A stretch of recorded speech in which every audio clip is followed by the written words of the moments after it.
അതെ, നിങ്ങളും എന്നെ പോലെ ഇച്ചിരി ഹെവി പ്ലസ് സൈസ് ആയിട്ടുള്ള ഒരു ബ്രൈഡാണോ, അപ്കമിങ് ബ്രൈഡ്? അപ്പോൾ ഈ ഒരു 3 കാര്യങ്ങളൊന്നും ശ്രദ്ധിച്ചോളാം. ഫസ്റ്റ്, നമ്മൾ ബ്ലൗസിൻ്റെ കട്ടിങ് കഴിവതും ഓപ്പൺ നെക്സ്, വൈഡ് ആയിട്ടുള്ള നെക്ക് പാറ്റേൺസ് കൊടുക്കുക. പ്രിൻസസ് കട്ടിങ് ആയിരിക്കും കുറച്ചും കൂടെ സജസ്റ്റബിൾ. നിങ്ങൾ എപ്പോഴും വൈഡ് നെക്സ് കൊടുക്കുന്നെങ്കിൽ കുറച്ചും കൂടെ നമ്മുടെ ഒരു front portion, chest portion minimised ആയിട്ട് തോന്നുകയും ചെയ്യും. ഒരു സ്ലിമ്മർ ആൻഡ് ലോങ്ങർ ഇഫക്റ്റ് കിട്ടും.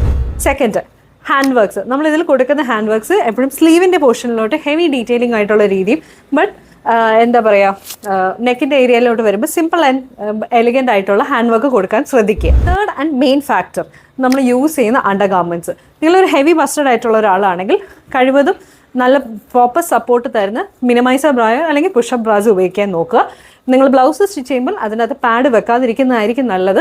അതിന് പകരം നിങ്ങളൊരു നല്ല ഒരു അണ്ടർ ഗാർമെൻറ്റിൻ്റെ അകത്ത് നിങ്ങൾ ക്യാഷ് ഇൻവെസ്റ്റ് ചെയ്യുന്നതായിരിക്കും എപ്പോഴും നല്ലത്. കാരണം നിങ്ങൾ ആ ഒരു ഫംഗ്ഷൻ ഇടുമ്പോഴത്തേക്കും ബ്ലൗസിന് അത്രയും നല്ലൊരു പെർഫെക്റ്റ് ഫിറ്റും നല്ലൊരു ലുക്കും കിട്ടാൻ ഇതായിരിക്കും നല്ലത്.